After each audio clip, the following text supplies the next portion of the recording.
आज हम आपको बताएंगे कि क्यों इस उपचुनाव में भाग नहीं लेने के बावजूद मायावती के लिए काफी कुछ दांव पर है। साथ ही साथ हम बताएंगे कि शिवपाल यादव ने भरे मंच से अखिलेश के लिए क्या वादा किया है और रामपुर में आजम खान को कैसे बहुत बड़ा झटका लग गया है, ये भी आपको बताएंगे।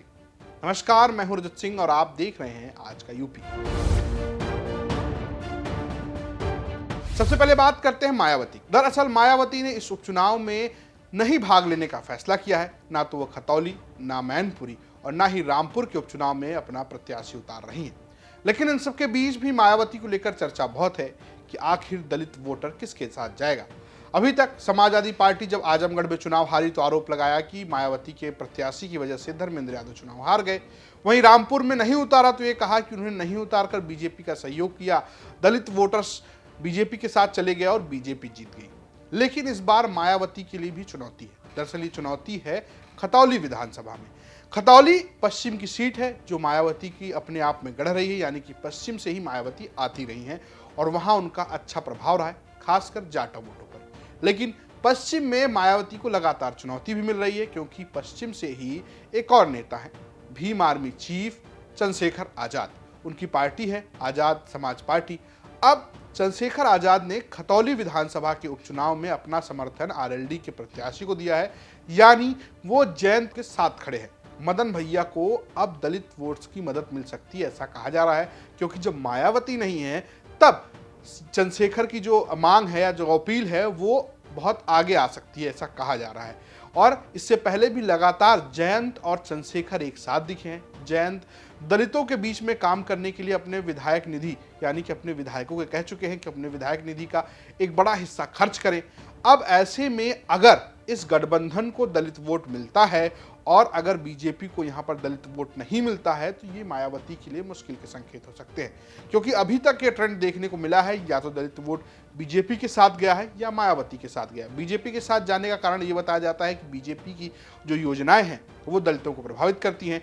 वहीं अगर मायावती की बात करें तो उनकी अपनी एक अपील है और वो उनको लगातार वोट करते रहें।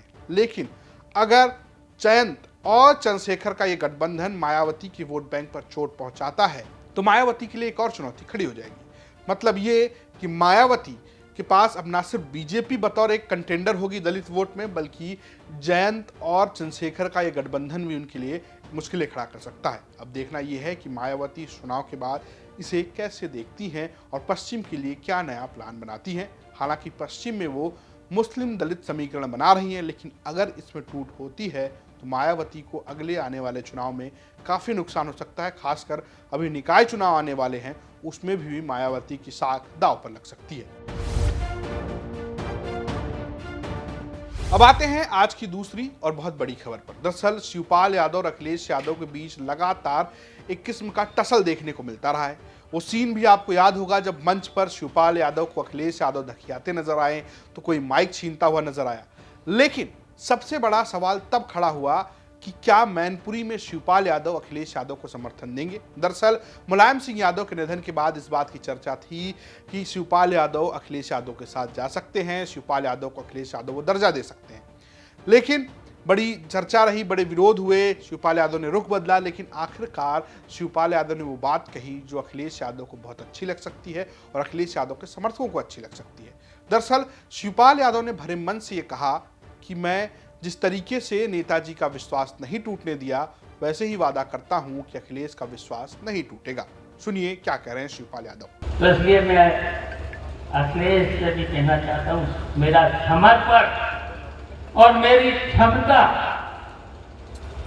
मैंने यूं ही नहीं नेताजी के साथ, मैं बहुत छोटे से नेताजी से जुड़ा हूं, 9-10 साल का जब से था, और यूं ही नहीं मैंने नेताजी से बहुत कुछ सीखा। इसलिए मैंने समर्पण और मैंने क्षमता ऐसे नहीं समर्पण किया, पहचानिए।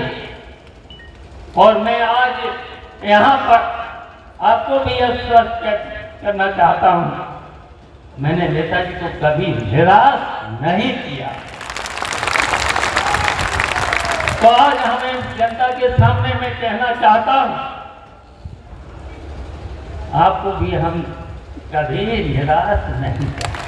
शिवपाल यादव का यह बयान अपने आप में बहुत बड़ा है, क्योंकि शिवपाल यादव इससे पहले अपने आप को असली समाजवादी पार्टी कहते रहे। अब उन्होंने जिस तरीके से अखिलेश यादव को नेता माना है वो एक ड्रास्टिक चेंज है या कहीं एक बहुत बड़ा शिफ्ट है। और देखना यह है कि अब चुनाव के बाद यानी कि 5 दिसंबर के बाद अखिलेश और शिवपाल के इस गठबंधन का क्या होता है।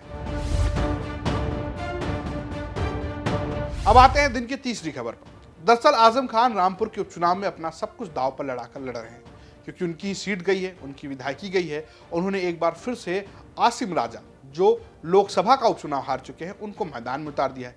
लेकिन आजम खान के लिए यहाँ पर समाजवादी पार्टी के ही लोग दिक्कत खड़ी कर रहे हैं, अपने लोग ही दिक्कत खड़ी कर रहे हैं। इससे पहले मुन्ना मस्कूर के नाम से मशहूर एमएलसी जो रह चुके हैं, समाजवादी पार्टी के से चुनाव भी लड़ चुके, सपा के नेता ने पहले विरोध किया आजम खान का। उन्होंने कहा कि सिर्फ आजम खान चुनाव लड़ते हैं, तुर्क बिरादरी के लोगों को मौका नहीं मिलता है।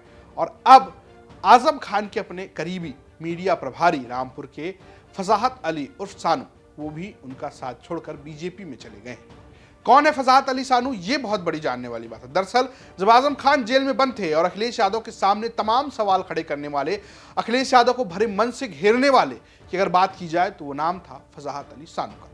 सानू ने ही सबसे पहले आजम खान के लिए आवाज उठाई और जिसके बाद शिवपाल यादव से लेकर प्रमोद कृष्णन तमाम नेता गए आजम खान से मिलने। आजम खान नाराज हैं, अखिलेश यादव गए, उनसे मिले और तमाम बातें हुई। और उसके बाद एक समझौता हुआ जिसमें आप जानते हैं कुछ राज्यसभा सीटें गई और आजम खान के लिए एक तरीके से रामपुर खुला छोड़ दिया गया।